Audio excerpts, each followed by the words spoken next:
तो प्यारे बच्चों, जैसा कि मैंने होमवर्क आप लोगों को दिया था और होमवर्क हैंड रिटन था, जानते भी हैं, उसको हमने वीडियो के माध्यम से नहीं भेजा था बल्कि आपको व्हाट्सएप पे डायरेक्ट मैंने सेंड किया था और कुछ बच्चों ने उसका रिस्पांस दिया, कुछ नहीं दिया। तो उसके बाद मैंने क्या किया था, आंसर भी उसका मैंने भेज दिया था। अब वो जो आंसर्स होमवर्क दिए गए थे उनका वो आंसर कैसे होगा उसी का एक्सप्लेनेशन मैं बताने जा रहा हूँ इस वीडियो में। ध्यान से समझने का प्रयास करिएगा। एक बार पुनः सिंपल सेंटेंस के बाद कॉम्प्लेक्स सेंटेंस के ये तीनों part, noun clause, adjective clause, adverb clause, जो सबऑर्डिनेट क्लॉज के पार्ट हैं, इनको आप समझ पाएंगे। और अब अगली वीडियो जो हम लोगों का होगा वह कंपाउंड सेंटेंस का होगा। ओके, तो चलिए आइए और देखते हैं कि जो होमवर्क दिए गए थे उसमें दिए गए वाक्यों में कौन नाउन क्लॉज में है, किस वाक्य में एडजेक्टिव क्लॉज है और किस वाक्य में एडवर्ब क्लॉज है। समझते हुए हम समझने का प्रयास करेंगे, इसको सॉल्व करेंगे। चलिए, पहले सेंटेंस का मैंने आंसर क्या बताया था कि यह एक नाउन क्लॉज वाला सेंटेंस है। मैंने चूंकि आप लोगों को आंसर बता दिया है इसलिए डायरेक्ट मैं इस चीज को बता रहा हूं। अब कैसे कहेंगे कि इस वाक्य में नाउन क्लॉज का प्रयोग हुआ है।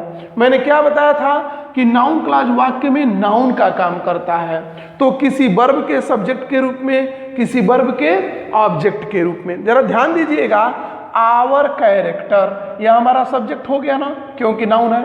अब समझिएगा, तो आवर कैरेक्टर, उसके बाद ये हमारा क्या है, वर्ब है।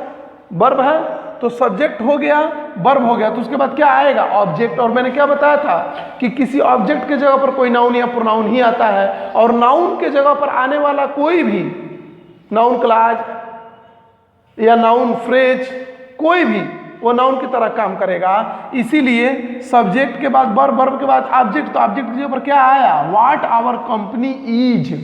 तो देखिए, वर्ब के बाद आने की वजह से इस रिलेटिव से बना हुआ यह सेंटेंस हमारा किस में है, नाउन क्लॉज में है। यही तो पहचानना था। इसी तरीके से हम लोग आसानी से इसको पहचान सकते थे। जरा दूसरा सेंटेंस देखिए, तो यहां पर हमारा रिलेटिव है। मैंने बताया था कि क्लॉज बनते हैं रिलेटिव से, ओके, या कंजक्शन से। तो यह हमारा रिलेटिव हुम है, लेकिन मैंने ये बताया था कि इसके पहले अगर कोई वर्ब और वह ऑब्जेक्ट का काम कर रहा हो तब तो नाउन क्लॉज, लेकिन उसके पहले वह किसी नाउन या प्रोनाउन की विशेषता बता रहे हैं, उसके बारे में बताया जा रहा हो, तो वह एडजेक्टिव क्लॉज हो जाता है। तो देखिएगा जरा कि दोज दिया है तो यह एक प्रोनाउन है कि नहीं है। अगर दोज प्रोनाउन है तो प्रोनाउन के बाद इसको दिया गया है, तो यहां से लेकर के यहां तक हमारा क्या हुआ, यह एडजेक्टिव क्लॉज हुआ कि नहीं हुआ, यही पहचानना था। तो दूसरे वाले वाक्य में एडजेक्टिव क्लॉज है। तीसरे वाक्य में भी देखिए, यहां पर भी एक प्रोनाउन दिया है, फिर रिलेटिव दिया है। जैसे यहां पे रिलेटिव है, यहां पे प्रोनाउन है, वैसे यहां रिलेटिव है, यहां प्रोनाउन है, तो कुछ पूछना ही नहीं है। कौन सा क्लॉज, एडजेक्टिव क्लॉज। इस चीज को दिमाग में सेट करिए आप लोग कि नाउन क्लॉज होगा तो वह वाक्य में स्वयं ही नाउन का काम करेगा, लेकिन एडजेक्टिव क्लॉज होगा तो उस रिलेटिव से पहले जिसके बारे में बताया जा रहा है वह नाउन दिया रहेगा या वह प्रोनाउन दिया रहेगा। अब एक बात बताइए, he who loves the poor is loved by God. इसमें कौन भगवान के द्वारा प्यार करता है, प्यार किया जाता है, और कौन गरीबों को प्यार करता है, तो ही। और इसी के बारे में ये बतला रहा है हु, तो ऑलरेडी इसके बारे में बताया जा रहा है। जबकि नाउन क्लॉज होता तो इसमें ये ही वगैरह वर्ड बिल्कुल नहीं रहता, सीधे हो जाता who loves the poor is loved by God. यानी अगर इस वाक्य से हम ही को हटा दे तो यह नाउन क्लॉज हो जाएगा, और अगर ही लगा है तो यह एडजेक्टिव क्लॉज है। यानी नाउन की तरह काम करने वाला क्लॉज नाउन क्लॉज, लेकिन अगर कोई भी रिलेटिव प्रयोग किया गया है और उसके पहले कोई नाउन या प्रोनाउन दिया गया है तो वह हमारा एडजेक्टिव क्लॉज हो जाएगा। ठीक है ना। चलिए अगले सेंटेंस को देखिए, क्या कह रहा है कि ट्रस्ट नो फ्यूचर और हाउ एवर। तो इसको देखते ही आप लोगों को समझ जाना चाहिए कि यह एक एडवर्ब क्लॉज है।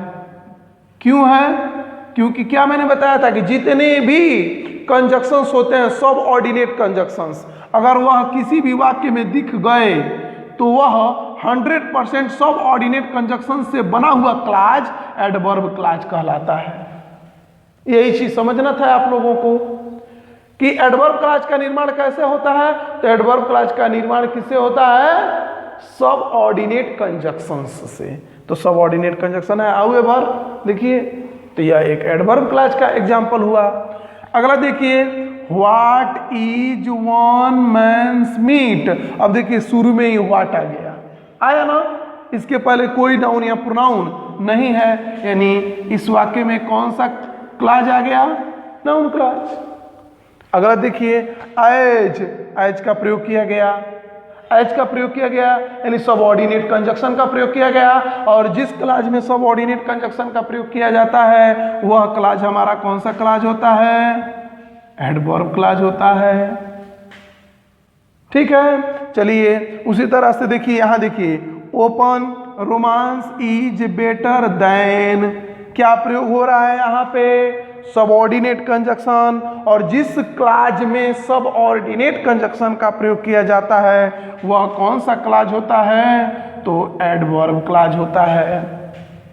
तो इन सब शब्दों को आप याद रखिए कि सबऑर्डिनेट कंजक्शंस का प्रयोग हो गया तो 100% वह क्लॉज एडवर्ब क्लॉज हो गया। ओके, अगला देखिए, कह रहा है कि द गुड दैट, यहां पर रिलेटिव यहां से शुरू हो रहा है और उससे पहले उसका एक नाउन दे दिया गया, उससे पहले उसका नाउन दे दिया गया। रिलेटिव यहां था, उससे पहले उसका एक प्रोनाउन दे दिया गया। यहां रिलेटिव था, उससे पहले एक प्रोनाउन दे दिया गया, तो कौन सा क्लॉज बना था? एडजेक्टिव। तो उसी तरह से यहां पे दैट दिया है रिलेटिव और उससे पहले उसका एक नाउन दे दिया गया, तो कौन सा क्लॉज होगा? एडजेक्टिव क्लॉज, पूछना ही नहीं है। ठीक उसी तरह से आइए, फिर दैट से शुरू है, उसके पहले एक प्रोनाउन दे दिया, कुछ नहीं पूछना है, कौन सा? एडजेक्टिव। तो बस इन सब शब्दों को आप याद रखिए कि जब हम किसी रिलेटिव्स का प्रयोग कर रहे हैं और उस रिलेटिव्स से पहले कोई नाउन या प्रोनाउन है तो वह रिलेटिव जहां से वह वाक्य शुरू हुआ है वह एडजेक्टिव क्लॉज है। लेकिन अगर कोई रिलेटिव ही वाक्य में ऐसे प्रयोग हो रहा है जैसे वही नाउन का काम कर रहा है तो वह नाउन क्लॉज होगा, और जिसमें सबऑर्डिनेट कंजक्शंस का प्रयोग हो गया वह एडवर्ब क्लॉज हो गया। तो लास्ट वाला सेंटेंस हम देखेंगे कि क्या दिया है कि life is what we make of it. अब ध्यान दो कि लाइफ, जिंदगी है वही जो हम बनाते हैं, तो वर्ब है ना, अब वर्ब के कॉम्प्लीमेंट या वर्ब के ऑब्जेक्ट के रूप में कौन सा?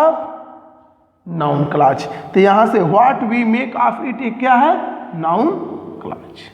तो आप देख लीजिए, यही आप लोगों को मैंने सॉल्व करके भी भेज दिया था, आंसर भी बता दिया था कि पहला जो था वो नाउन क्लॉज था, दूसरा एडजेक्टिव क्लॉज, तीसरा एडजेक्टिव क्लॉज, चौथा एडवर्ब, पांचवा नाउन, छठा एडवर्ब, सातवां एडवर्ब, आठवां और नौवां एडजेक्टिव और लास्ट वाला नाउन क्लॉज। तो यह इस तरह से हमारा क्लॉज का यह वीडियोज और यह पार्ट समाप्त होता है। अगली वीडियो हम लोगों का क्या होगा? कंजक्शंस का, यानी अगली वीडियो हम लोगों का जो होगा वो कंपाउंड सेंटेंस का होगा। ठीक है, तो इसको आप लोग रिवाइज कर लीजिएगा, अपने नोट्स बुक में नोट कर लीजिएगा, और अगली वीडियो जब हम लोग कंपाउंड सेंटेंस का पढ़ेंगे तो उसमें भी इसी तरह के होमवर्क्स रहेंगे, इस तरह के सेंटेंसेस दिए जाएंगे आप लोगों को फाइंड आउट करने के लिए। धन्यवाद।